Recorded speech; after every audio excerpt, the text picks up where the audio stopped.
Hi everyone, my name is Roman Tolsik, and with me I have Victor and John. Victor's going to be sponsoring the Sony side, I'm the Xbox guy, and John is our Nintendo guy.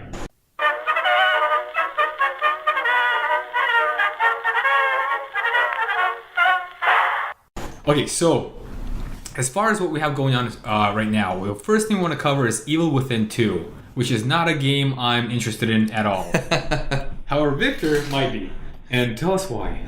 Yeah, I mean, I really enjoyed the game. I've always enjoyed horror games. Some of them are difficult to play at times just because they can be pretty intense. But and scary as hell. Yeah, I mean, Evil Within was very intense, but I really enjoyed it. I played it through, and so I'm definitely looking forward to Evil Within 2 because it just looks like it's that kind of game that just, it's a psychological thriller, which is what I like. It's not the jump scary kind, which people don't favor so much. So I'm anxious about it, and hopefully play it soon. You know what? Another game another thriller that I wasn't so hot on that everybody else loved. It was The Last of Us, aka Walking Simulator. Yeah. Oh man, that's. So what if this game turns out that way, where you walk most of the game, and once in a while something happens?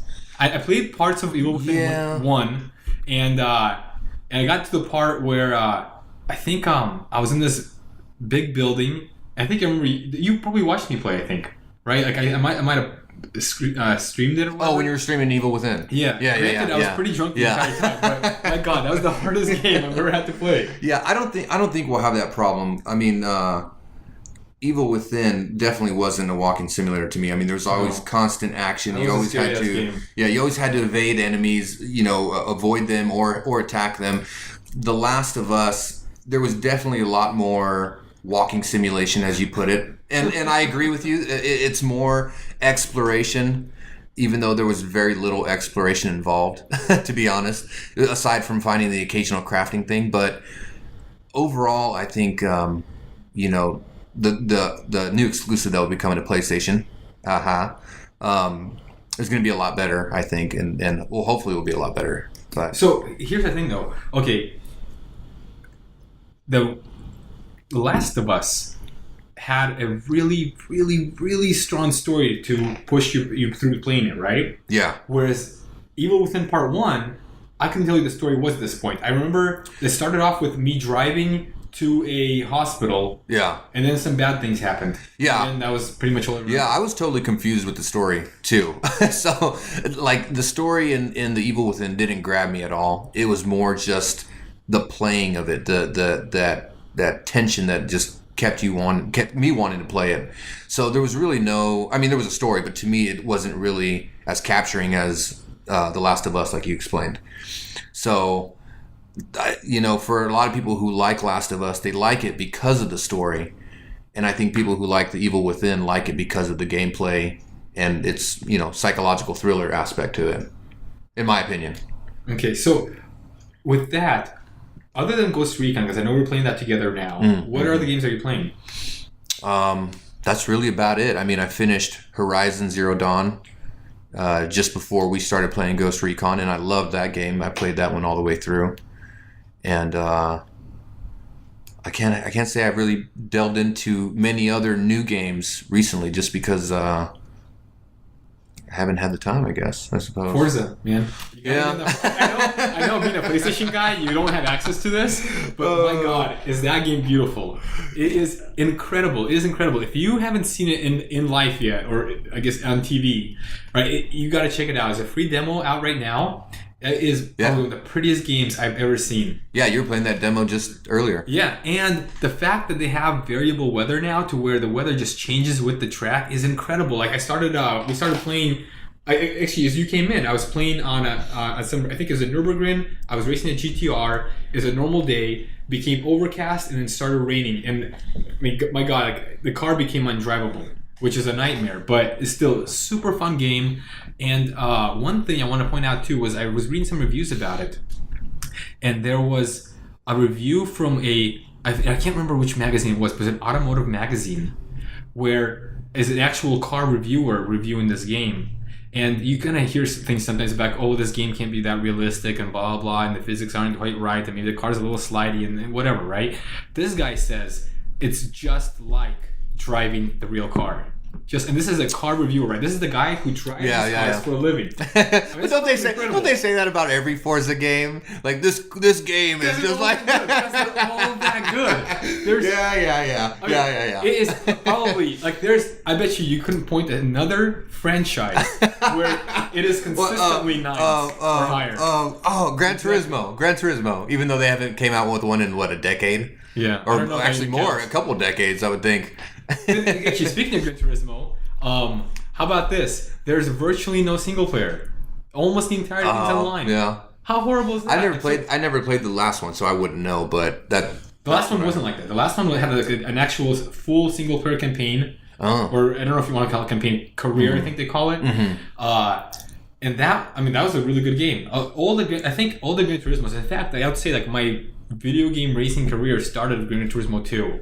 And this is back when I played the PlayStation before the fall into nothing. But man, that Gran Turismo 2 was amazing, and this new Gran Turismo is I feel like it's kind of lagging behind. But speaking of PlayStation and how it's just fucking you up left and right. Yeah, don't remind me. I want to talk about the PlayStation Blue screen on the PlayStation Pro. Yeah, I'm kind of clueless about this because I guess I haven't really been noticing it, but apparently. Well, you wouldn't notice because you don't have a PlayStation Pro. Yeah, I don't have a PlayStation Pro because they're trying to rob my money for nothing. It's impossible for you to notice. They're rebranding a system that doesn't need to be rebranded. Apparently people that, and I don't know if this goes out to more than one game, but in Destiny specifically, people have been getting blue screens while playing the game. Over and over again. And with the Xbox One X launching, I'm wondering and I'm hoping to God that it's not going to be the same case. Because how awful would that be, right? Like you get this new console, you set it up, you go to play. What 4K game is exclusive? Nothing. So you go to play some old game you replayed before, it probably wouldn't be so bad as it crashed because you already know what happens. But it'd be awful, right? Like you spend $500 for a system that doesn't work. So hopefully it doesn't happen.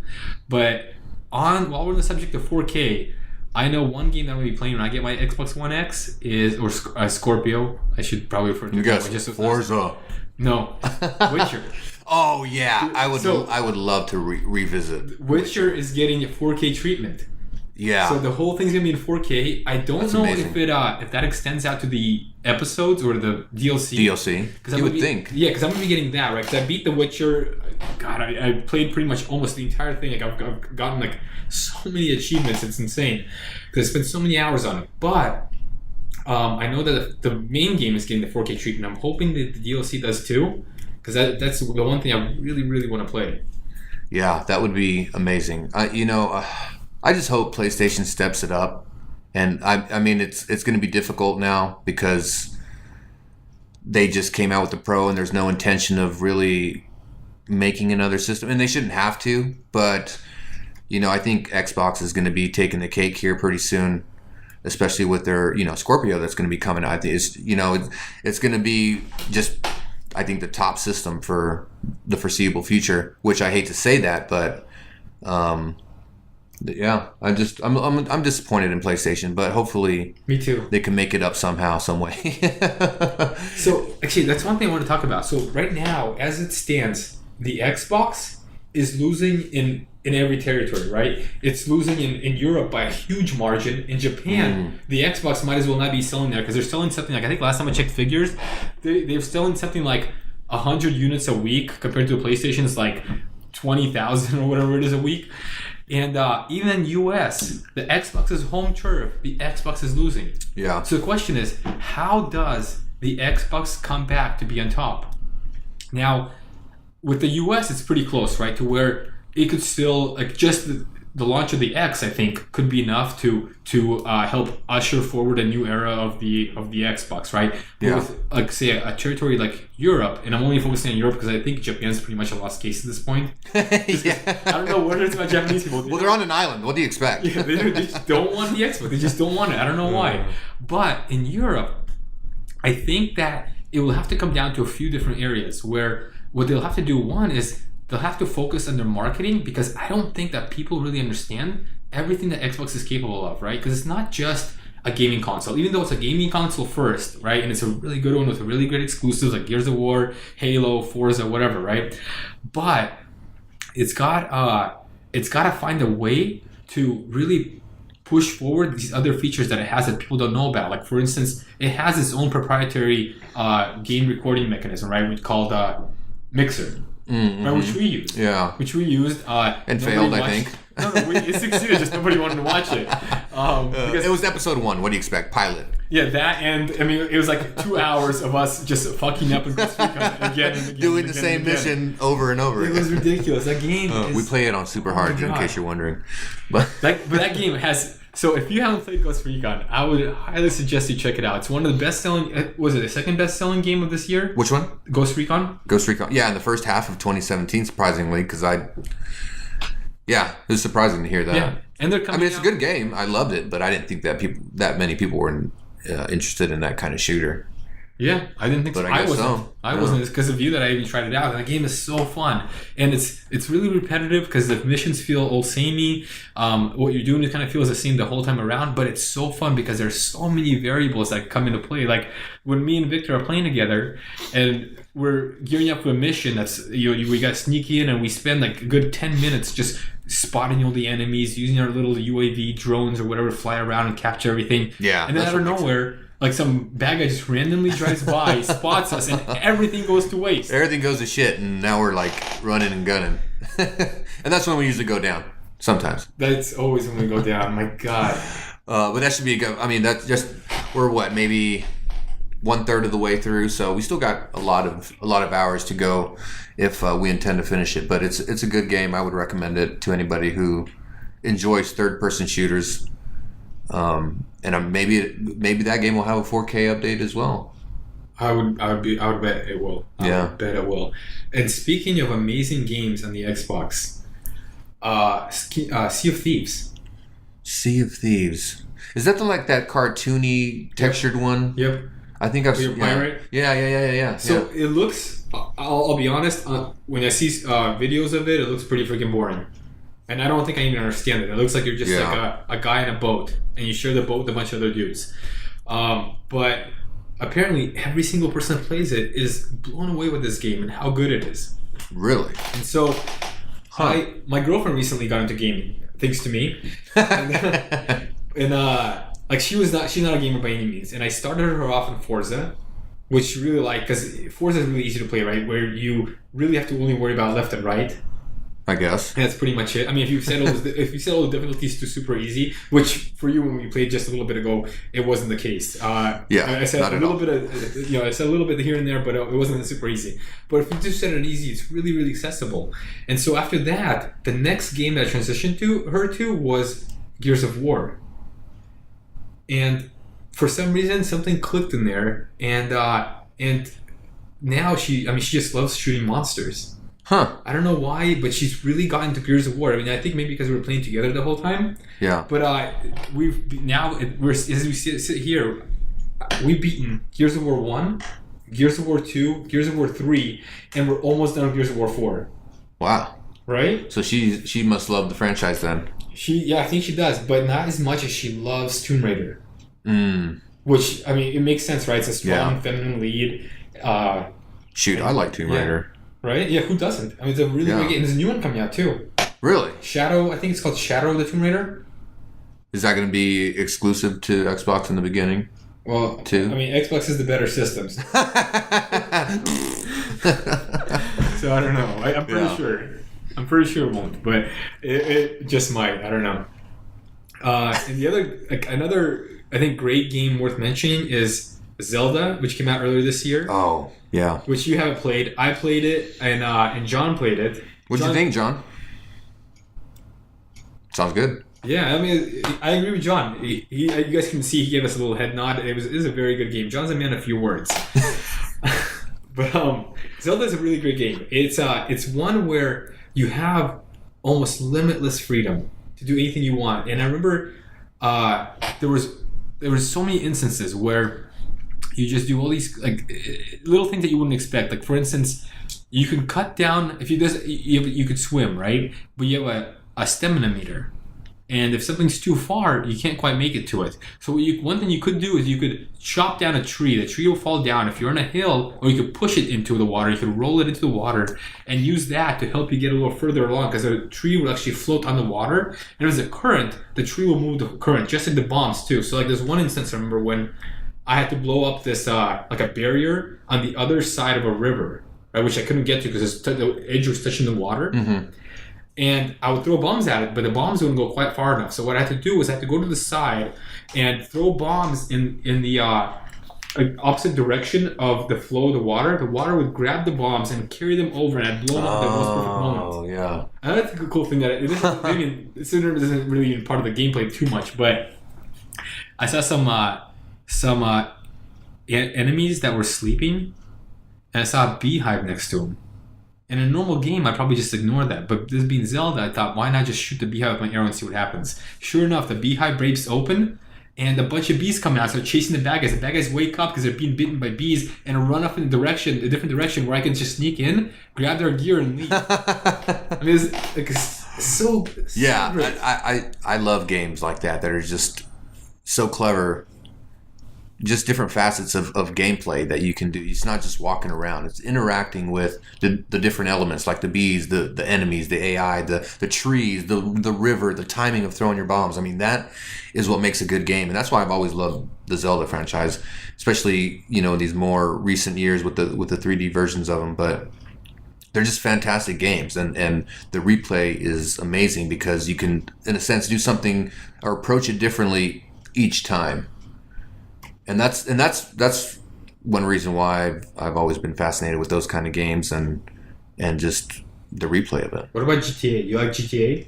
I do, but I get bored with that after a while. Yeah. And, I mean, yeah, it's grand in a lot of ways, just like Zelda. But for some reason, it'll hold my attention for a bit, but then it gets old. Like, yeah, how many stars can you get on? You can only be so fun for a little bit, but it's the same concept. So why isn't it as fun for as long for some people when it's essentially the same concept of game? You can do whatever you can or whatever you want essentially in Grand Theft Auto, just as Zelda. But some people, two different art styles as well. So maybe that's contributing to it. You know what I don't understand? I don't understand is why it's rated as highly as it is. What, Grand Theft? Yeah, I never could get into those games. Like, I think they're okay. Yeah. I think I've played every single one that's come out. I think that was established years ago in the beginning of the franchise. When GTA 3? Yeah, when it became, I think its popularity grew because it was so controversial of a game, with its implied nudity and language and violence. That built the popularity, and then now it's just like a cult favorite. It's kind of like, if you buy the first Call of Duty, you're going to buy every single one after that. It's kind of like the same thing. You bought the first Grand Theft Auto, you're going to buy every Grand Theft Auto after that because you just kind of feel like you have to, even though it's essentially the same thing. But, in a way, they've always refreshed it to an extent in some way. So it makes it fun. I guess that's what keeps the life of the franchise going. But, some people just enjoy a game even if it's the same thing game after game. I guess. I could just never get into it. I could never get into Grand Theft Auto too much. And like I said, I played all of them, dating back to the PC. I think it was like Grand Theft Auto 1 or 2, whatever it was, back when it was still top-down, like isometric view. I've only ever beat one Grand Theft Auto, and that was Vice City. That's the only one I ever completed from start to finish. All the other ones I've never been able to complete just because I lost interest before I got to the end. Yeah, it happens to me all the time. I would say I think I've beaten Part 3. Yeah. I've beaten Vice City. I did not beat San Andreas, and I don't know. I didn't beat Grand Theft Auto 4 either, but I did beat Grand Theft Auto this last one 5. Oh yeah. So it's still like it's just like for me personally, I thought Watch Dogs was a much funner game. Yeah, I think. It was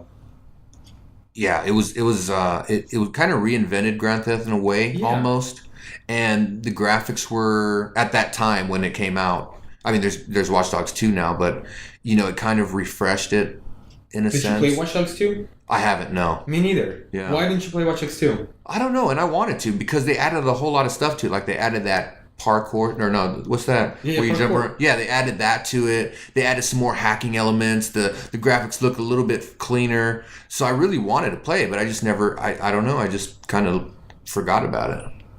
Yeah. So I think I even from the previous, I didn't really like it that much. yeah, I enjoyed it. I enjoyed the first one. So The first, yeah, I loved the first Yeah. one. The second one, I don't know. Maybe it was 'cause I don't know what it was about. I remember when we played the first one, the multiplayer, Oh and you my were hanging God. out of the Oh my hanging out of God. the passenger, and the cop car was right beside us. No offense to law enforcement, but the cop car was right beside you, and you're just loading into the side of this thing with a machine gun or something, and it looked so real with the bullets ricocheting off the car and the sparks flying off and just the sound of the glass and hitting the vehicle. It was amazing. When we played that game, it was like, I thought it was going to blow Grand Theft Auto out. I thought it was the next Grand Theft Auto, but it kind of fell by the wayside for a little bit. But it came back with part 2, and so hopefully it'll, maybe I'll pick it up and see what the fuss is about. Now that it's $10, No. discount it. I'll go on Craigslist or something. There you go. Yeah, so we'll see. It was part 1 was super fun. I loved it. Part 2, I don't know what it was. Something drew me away from it, and I wasn't too interested.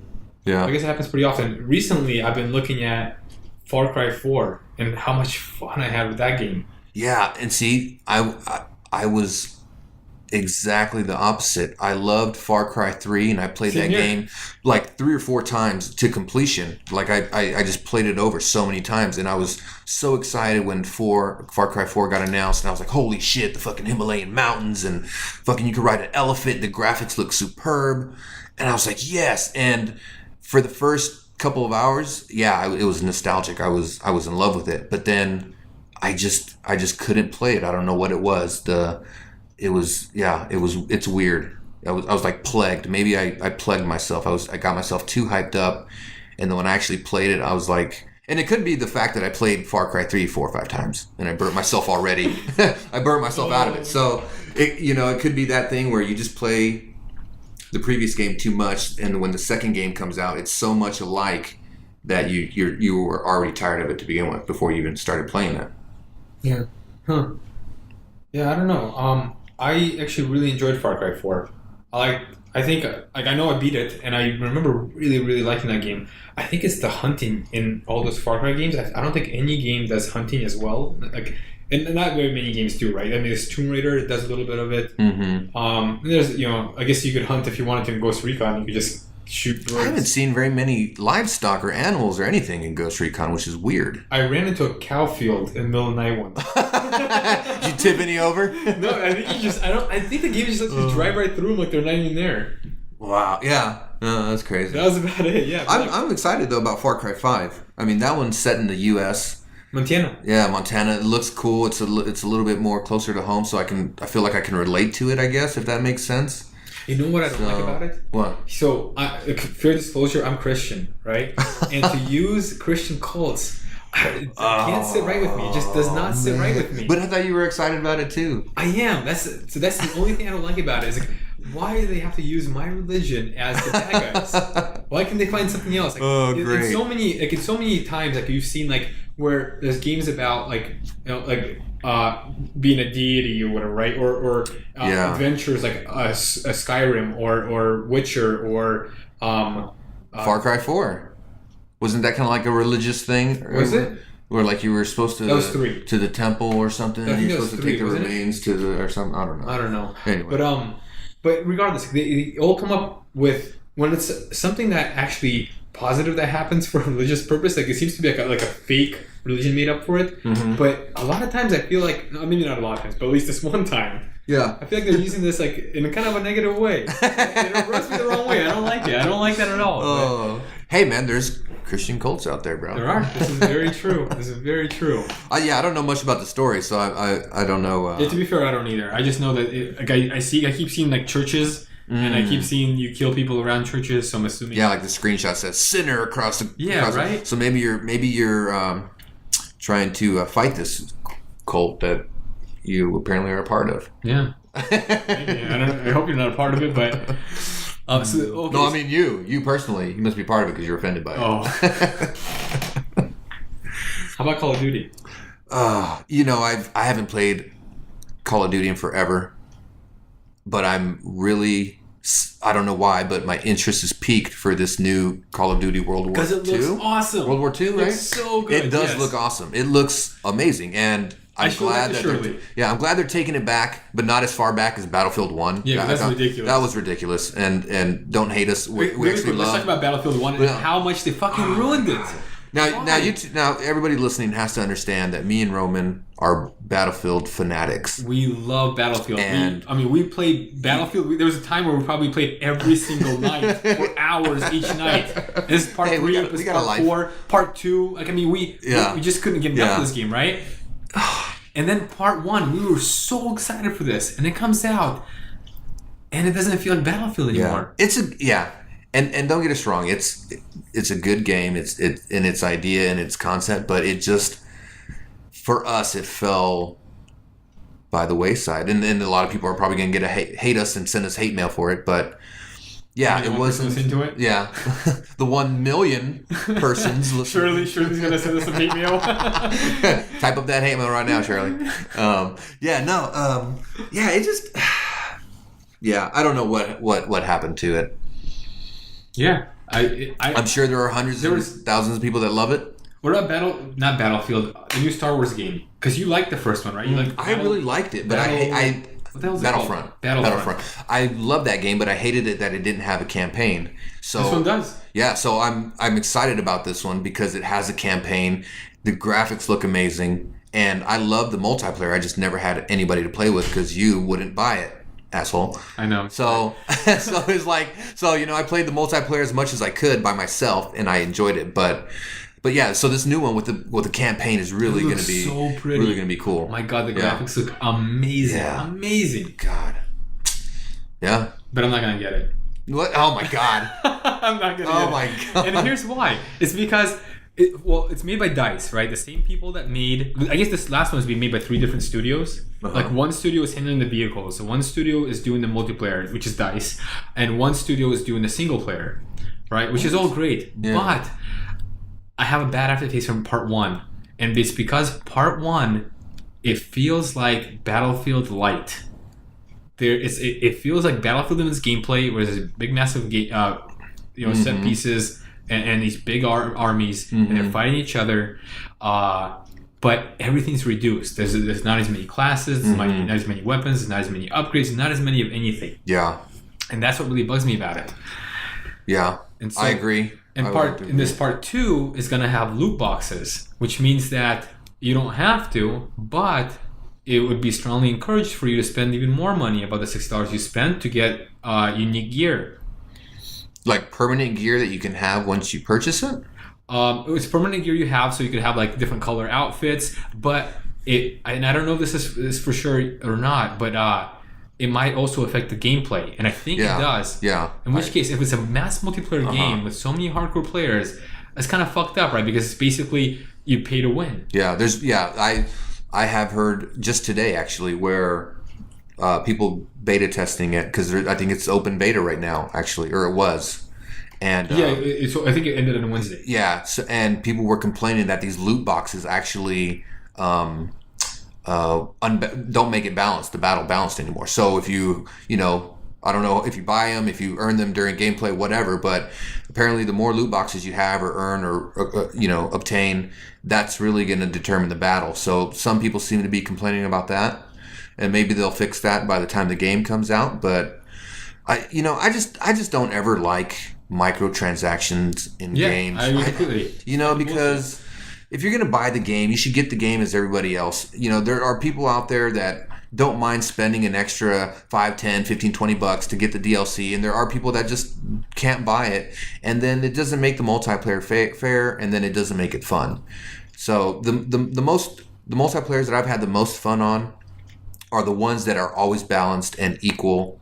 Halo on both sides, like Halo, you just earn stuff as you play, or not at all. Free DLC, right? Halo 5, I think this is like the perfect model for DLC. Yeah. They give you all the maps for free, all the new maps and everything they give out for free. And then if you want to get different gear that doesn't affect gameplay in any way, you'll get different color stuff. You could buy that if you want to. You could also earn it in game. right? So you have the option; it's always there, and all DLC is free. And I think that is the most amazing model to go forward how things should be done. But of course, like I think it was Activision who recently reported that they made $3 billion off of DLC alone. Like not DLC levels, but DLC of these microtransactions. Yeah, and I get it. Yay, tons of money, $3 billion. Who wouldn't want to make that? But it's hard to argue against that much money being made. Now that you say that, but I can make the argument because I'm a gamer, because I fucking hate microtransactions. I hate people getting the leg up on a multiplayer just because they spent an extra $10. That's just not fair gameplay to me. Yeah, and here's one thing. The opposite argument here is this: games are becoming more and more expensive to make constantly, right? The prices are always rising, right? Back when I was a kid, games cost maybe like $1 million to make for a big AAA game. Nowadays, they could cost $100 million to make. Yeah. And it's a valid argument, right? People say, oh, well, they should be able to charge more for games. Maybe that means the game's price should go up per game. Maybe it means microtransactions, whatever, right? Maybe it means DLC. But my argument is this. Since I was a kid and since the development cost of games has always gone up, there have been a constant stream of more and more gamers. Nowadays, in the US, there are more gamers than non-gamers. So non-gamers have become the minority. And even if a game costs more to make, you're selling to that many more people, which means you're getting that much more profit. Yeah. Because like nowadays, if you look at this, like it seems like every year we're seeing games that are breaking records in some way, right? In some way or fashion. Right. There's always a game that says like, oh, well, we sold this much, we sold this much, we sold this much, and it keeps going up and up and up and up. And it's because more and more games are introduced. So game prices are going up, but at the same time, they're still making more money. Yeah, and one thing I don't understand is, how does every game cost $60? I don't know if that's like there's mean? Some games that are just super short. Like take The Order. Fantastic game, but it was like a 4 or 5 hour game. How can that game cost $60 per person? Like how much money did it make to produce that game? Certainly not as much money as Grand Theft Auto 5, which they spent buttloads of money on. Or Witcher that they spent, but for some reason those two games sell for the same price in the store. I think if games are going to get more expensive, or if they're going to offer more DLC or something, it should only make sense. Because in the past, when Nintendo, Super Nintendo 64 games, the prices kind of ranged in the games. It wasn't by much, maybe $5-10, but they always ranged. The more popular game was a little bit more expensive, where the newer breaking through franchise game was maybe a little cheaper. I don't remember that. But I don't remember that far back. No. But okay, so one more thing to mention on this subject is that games like Madden, where it's essentially the same game every year, and they're still $60 How? Yeah. How could they possibly be charging $60? I mean, yeah, maybe the graphics are a little bit better. And this year they added a career mode. But before that, there was really the new thing was a new roster. Yeah. Which, I mean, how much do you have to pay somebody to go in the Excel spreadsheet and update the things manually, right? Like it's one time. It's crazy. Yeah, with sports games like that, it baffles me why people would buy that game. And don't get me wrong, I know people who love NBA 2K, whatever's out there right now, or FIFA. Yeah, they just love those games. They have to get one every year, maybe because their favorite player's out on that cover that year. I don't know, and why would you buy a game that you can actually go outside and replicate the same thing? You buy Grand Theft Auto because you can't go out and shoot cops, right? Yeah. You buy Ghost Recon because you can't fly to Colombia or Bolivia and shoot a bunch of cartel. If you want to kick a soccer ball around, go fucking buy a soccer ball for $5 and kick it with your friend. I think you're alienating a lot of our audience right now, Roman. Step it back. No, I'm sorry. I get it. Yeah, like I'd buy an NFL game if I played sports games, which I don't. But if I did, I'd probably buy that game once every 5 years. Yeah, I mean for real. Like the last sports game that I really got into, excluding racing games. And I guess Forza's because here I should start ragging on Roman because he buys every Forza game. I mean, how many Forza games came out this year? 2 or 3, and you bought them all? This year one this year. Yeah, sure. But last year came out Forza Horizon 3. Before that was Forza and you buy every single one. You sucker. Xbox has you by the freaking knuckle. Dude, they're so good. They're so good. Okay, I guess if you say so. Yeah, so maybe they shouldn't be $60 either. I don't know. But they added more rain than This one fog. has over 700 cars. Wow. Right? I'm not gonna drive them all. Yeah. Like they're gonna add so many cars. Who does everybody who love those games play with every car? Probably not. Probably not. And this year, It's feature creep, as they call it. you know what they don't have this year? What is Toyota. that? Really? And I don't know why, but Toyota. Hey. So what we're gonna do is we are gonna go into the absurd and ridiculous and nonsensical love that Victor has for the PlayStation, because it's obviously the inferior console. Go ahead. Ladies first. No, PlayStation will reign forever, regardless. But anyway, and you will share your own story, I'm sure. But I've loved PlayStation since the moment I laid my eyes on her. Which one? Almost. PlayStation 1?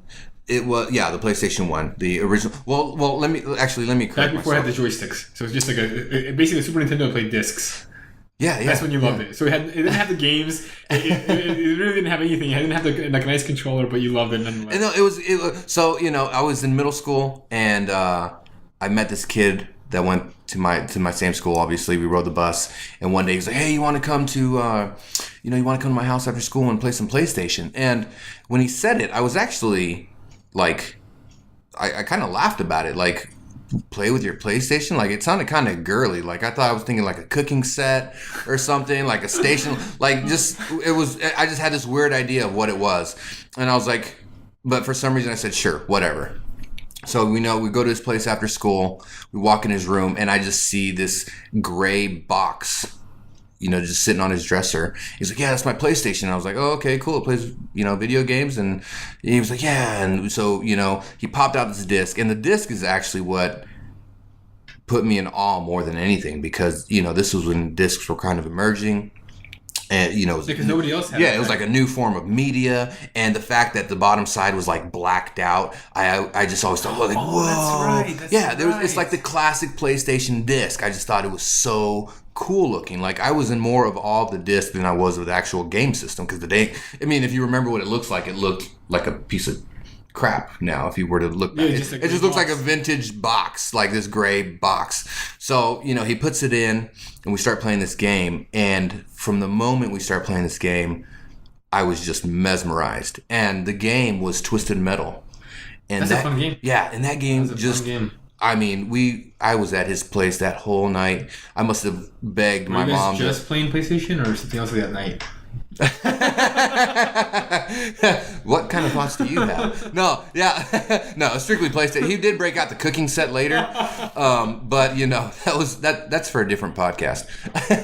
But yeah, so and that's when I fell in love with PlayStation, and I played that game, that system ever since. Along with others, of course, but that's just been my preferred system. That's my first experience. That's when I just fell in love with being a gamer. Even though I had played Nintendo, I'd had all the systems before, all Nintendo systems, even had a Sega, but for some reason the PlayStation has just captured me at that moment. You didn't start gaming there though, right? No, I gamed. No. When would you first start gaming? On the Nintendo. The original Nintendo? Yeah, original Nintendo. Then the Nintendo. Do you remember what game it was? The very first game. It was Rampage.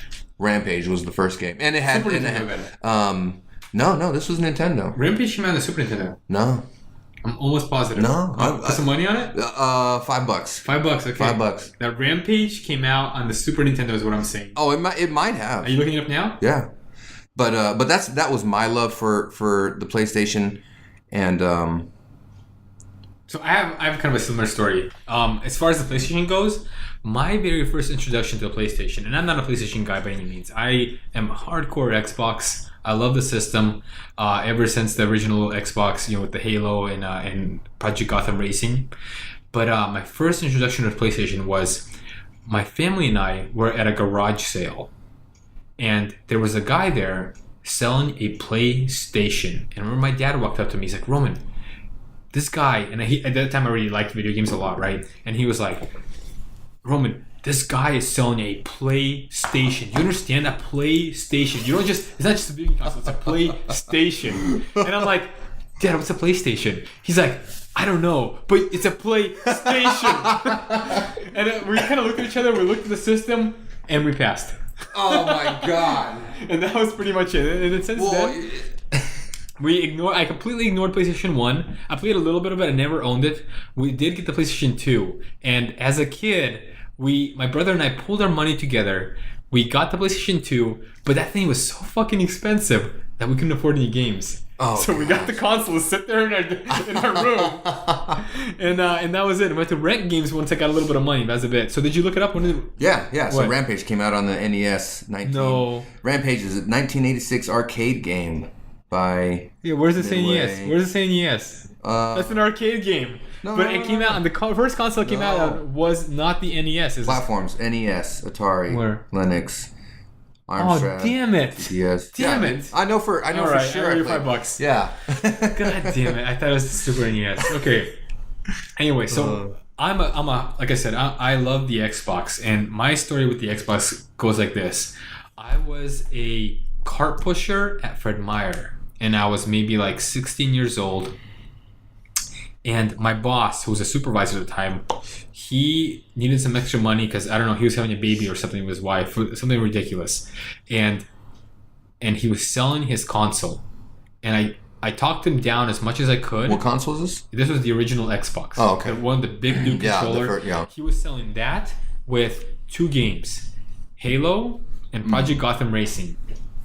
And I remember I had to get every single penny out of my checking account at the time to buy this thing. Literally everything. I cleared out my checking account just to buy this console. And I remember driving home and plugging this in. And I remember, here's one thing I remember. I had this friend named Ron who was a pathological liar.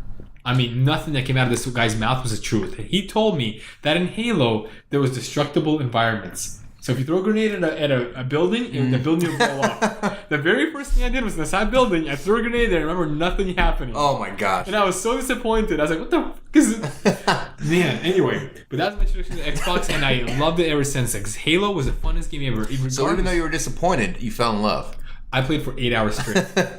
So that disappointment didn't last long. Exactly. No, I loved 8 hours straight. Yeah, I loved Halo. I played. I only played with the Halo franchise. I only played Halo 1 as those games were coming out, and a tiny bit of Halo 2, and then I never played beyond Which I think that. is the worst in the series. That's probably why. A lot of people disagree with me, but I think Halo 2 is the worst in the series. And then I didn't get reintroduced until you brought it up with the Master Chief Collection. You're like, hey, let's get online, we'll co-op the whole thing. That was amazing, right? And that was amazing. When it worked. Even through...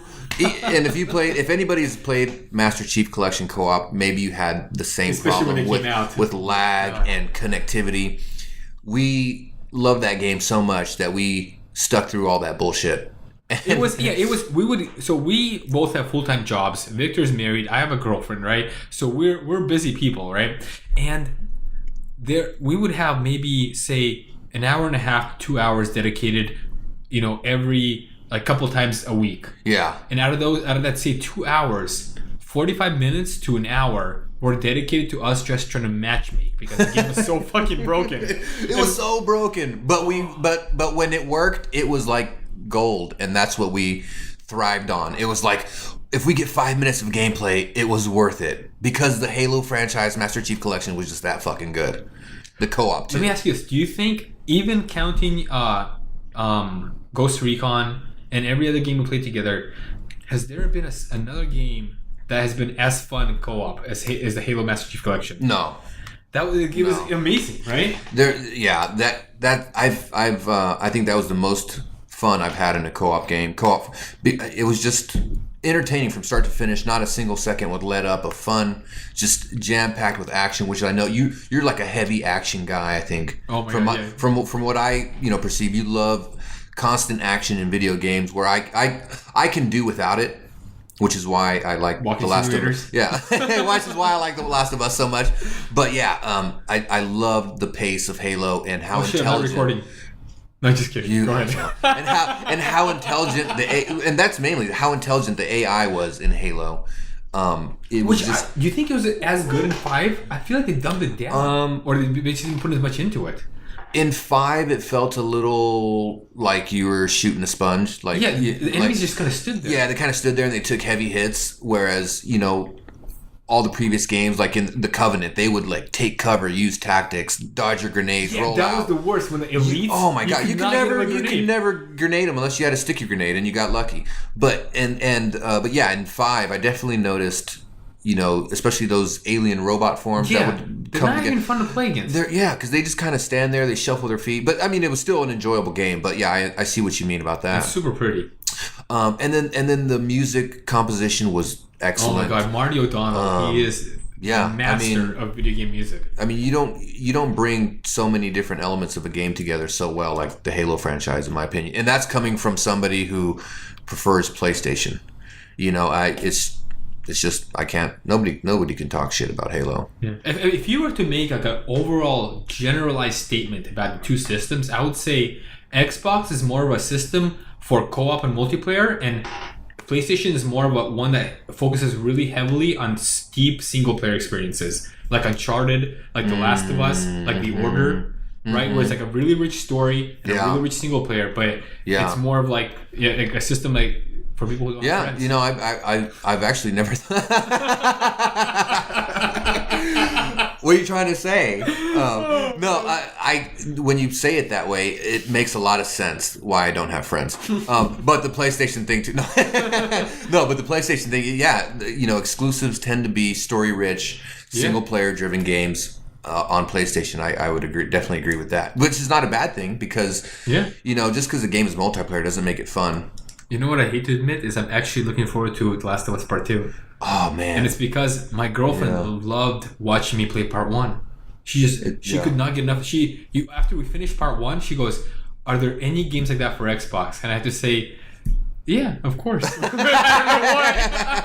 But you lie. Oh, that's what you do to women. You lie to make them happy. Oh my god! Or just to postpone the disappointment. Whichever works. But yeah, I mean that's our story. Yeah. And then Nintendo, John, do you want to kind of fill us in on what your story was? How did you first start playing Nintendo games? I like Zelda too. Yeah, it was very good. Fascinating. Thank you. Thank you for your input. Thank you. So what's the next topic of discussion? How about this? How about why don't we do a moment of silence for the PlayStation Vita? Because as hard as Sony tries, they just can't get this thing off the ground. And they release 1 or 2 games a year for it, granted, which is huge apparently for that system. But my God, how many people actually own that system, right? How many people even want a portable in this case anyway? With Nintendo Switch, which is a portable / home console, right? Why would you want a Game Boy or a PlayStation Vita? And with cell phones, which have like a countless amount of games. Not many of them are not very good, but still. Yeah. No, I agree. Like I don't know anybody with. I mean, I know maybe 1 or 2 people, but they have it because they collect it or they have it for the nostalgia. I don't know anybody who has it because they play on it regularly. So I agree. I mean, moment of silence. Hats off. And moving on into the PSVR, which is getting a brand new version. This new version, I don't know if anybody's bought the PSVR. You haven't, right? No, and I know nothing about it because I don't think virtual reality is there right now. Yeah, I agree. I don't think the content is there, and even the content that is there, from my understanding, is completely wonky. Yeah, and it doesn't have any like really meaningful experiences. I think the only like really big game for the PSVR is Resident Evil, which is supposed to be really awesome. There is one game coming out in the future, and I forget the name, and we'll have to bring it up on the next podcast. That's how good of a game it is, right? Yeah, memorable. But it's I think it's a thriller horror game, and you play on a different planet. I want to say you're like an astronaut. And you're visiting a different planet. No Man's Sky. No. I'll have to Google it. Maybe if you can talk about something, I can look it up. But that virtual reality looks promising because I don't know why, but it just looks promising. So here's the story of PSVR. PSVR came out maybe 2 years ago, and a lot of people were covering it. A lot of people were talking about it. They're talking about it as the next big thing because here was this cheaper VR solution, right, for the PlayStation, and and it didn't have much of anything, right? It had Resident Evil, it had a Batman game that lasted about 5 minutes, and that was pretty much it. There's a bunch of little experiences, and nothing more happened. And then, but a lot of people bought it, and it's been selling really well. And then out of nowhere, Sony goes, "Hey, let's release a better version."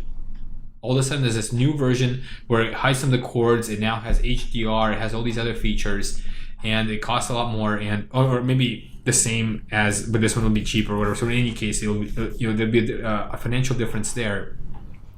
But here's my problem with this: is that, and I understand, like, releasing new consoles, right? It happens all the time as technology advances, but releasing new peripherals without giving the people an option to upgrade in some way that's maybe discounted, it doesn't sit right with me. It doesn't feel right. And maybe it's just because it's the Xbox guy and me talking, but I feel like Sony should do something. They should step it up and in some way incentivize people who have the old PSVR now to upgrade to the new one.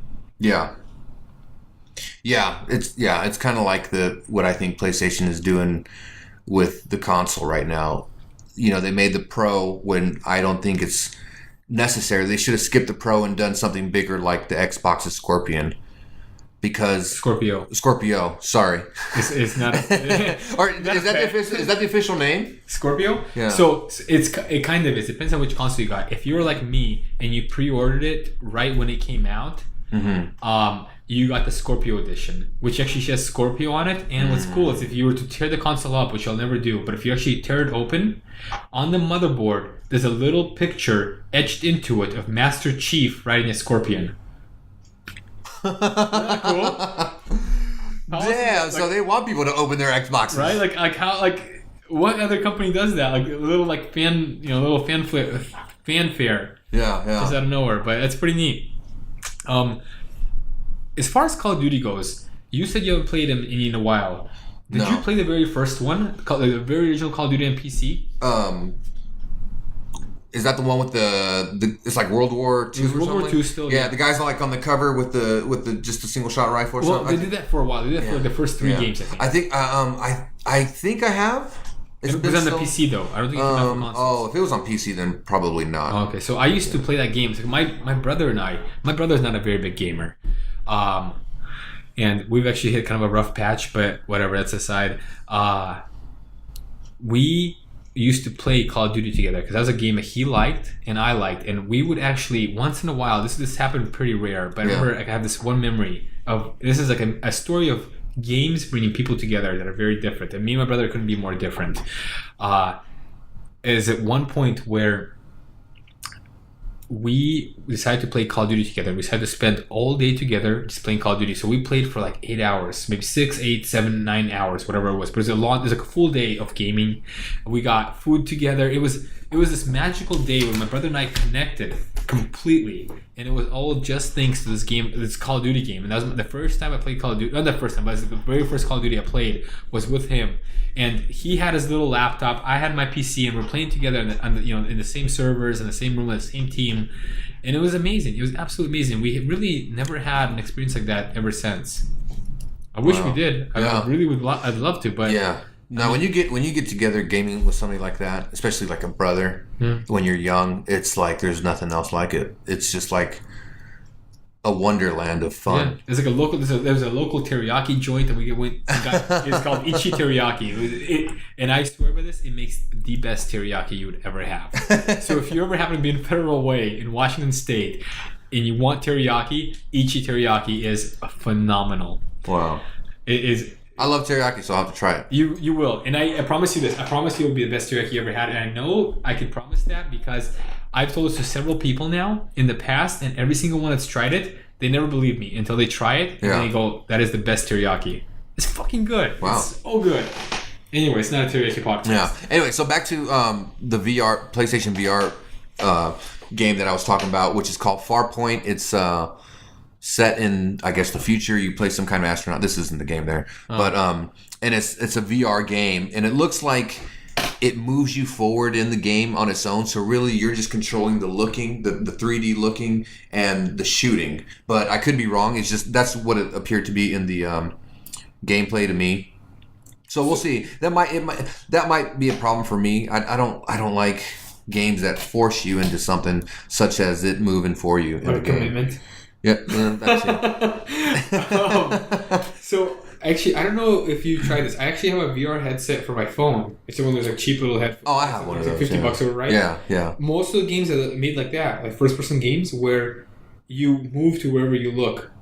So the game moves you forward constantly, and you're just in charge of looking. Oh, right. Huh. So I don't know if that's really that novel by PlayStation. No, I'm not saying it's novel. I'm just saying that's how it looks like that's how that game operates, which I might not be fond of. So what's the next game after Ghost Recon is done? After we get bored of it, what do you think is gonna be the next game that we play together? Oh man. Oh, together co-op? I don't know. Yeah. I don't know if there's any big co-op games coming out. I mean, well, Gears of War, right? We might play Gears of War together. Gears of War. We'll definitely revisit that. I mean, we played the co-op. Really pretty. We played the multiplayer for some bit, but we never did the co-op, so we can revisit that. I feel like we never really got into multiplayer that much. Not like Halo or Battlefield. Yeah. Oh no, definitely not. We played for maybe a couple weeks. Yeah, because Halo we got pretty good into. And Halo was the one game we could always come back to, kind of, even though we're not very good at it. Right? We're never good at it. But it's just, I don't know, something about it. It's just like it's smooth and it's fun. It's easy to jump in. Yeah, it's easy to jump in. And it's fun to play. I think that's why Halo has such good longevity in that. Which is weird at Destiny. We never got into it. Yeah, and we tried. God knows, we tried so hard. People to do love Destiny for some reason. I enjoyed it for like the first 3 weeks, maybe. I enjoyed it until I realized that I was playing the same level again and again. Yeah. Well, I mean, you realize that pretty quick. That's the problem with that game. That's how little I enjoyed it. I mean, and then Destiny 2's out, and it seems like everybody really likes it. So much I don't know why. Because when I saw it, I thought, oh, more DLC that they're going to charge you for. But no, it's a standalone game for some reason. People are going to pay $60. I mean... Yeah, I can't get into it. To be fair, I've seen like maybe 2 previews for it, and I haven't played it, and I don't even plan to play it.